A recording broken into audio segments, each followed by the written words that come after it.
Terima kasih Anda masih bersama kami di iNews Pagi, pemirsa, bersama saya Aya Dufus dan Camar Haenda.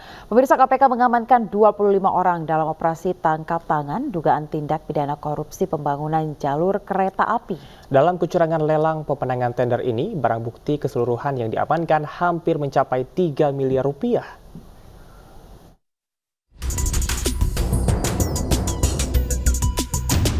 Komisi Pemberantas Korupsi mengamankan 25 orang yang diduga terlibat dalam penerimaan suap pembangunan jalur kereta api di wilayah Sulawesi Selatan, Jawa bagian tengah, Jawa bagian barat, dan Jawa Sumatera.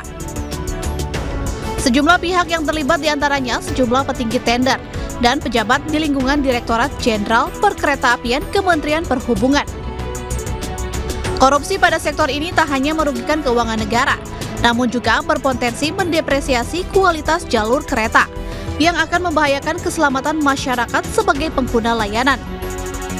KPK mengamankan sejumlah barang bukti dengan total 2.823 miliar.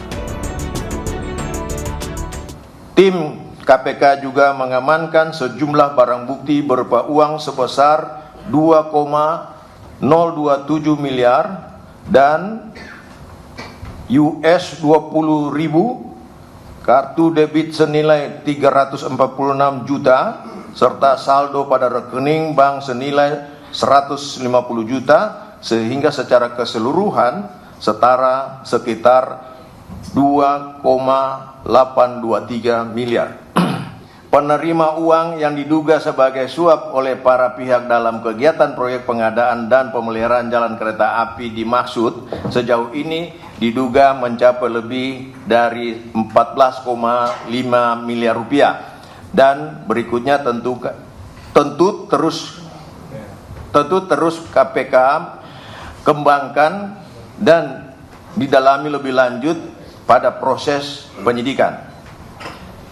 Setelah melakukan permintaan keterangan kepada para terperiksa dan menemukan bukti permulaan yang cukup dilanjutkan dengan gelar perkara, KPK menyimpulkan adanya dugaan tindak pidana korupsi pemberian dan penerimaan hadiah atau janji terkait dengan proyek pembangunan dan pemeliharaan jalur kereta api di lingkungan Direktorat Jenderal Perkeretaapian Kementerian Perhubungan dengan menetapkan 10 orang tersangka, yaitu A. Pihak pemberi 1. DIN, Direktur PT IPA. 2. UH, Direktur PT DF.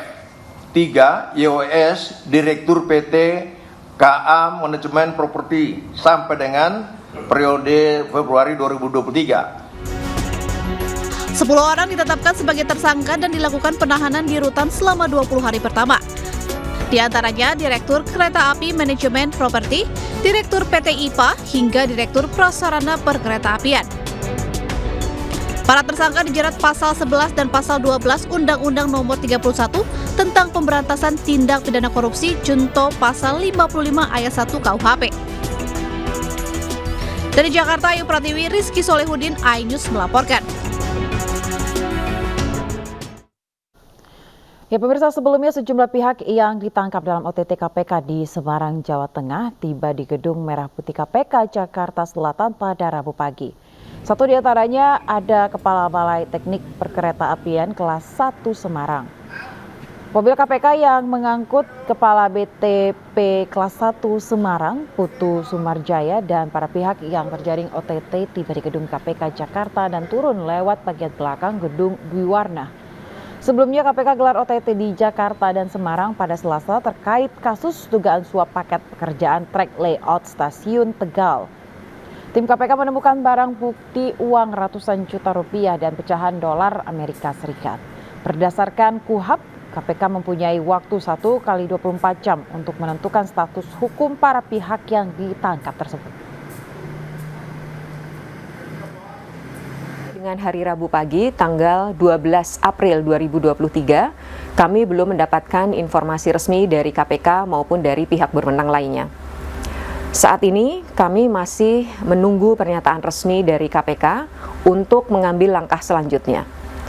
Kementerian Perhubungan berkomitmen untuk turut memberantas korupsi di Indonesia, dan kami akan bekerja sama sepenuhnya dengan pihak berwenang terkait hal ini. Manchester City gulung Bayern Munchen 3 gol tanpa balas di Liga Champions. Selengkapnya tetaplah di iNews Pagi.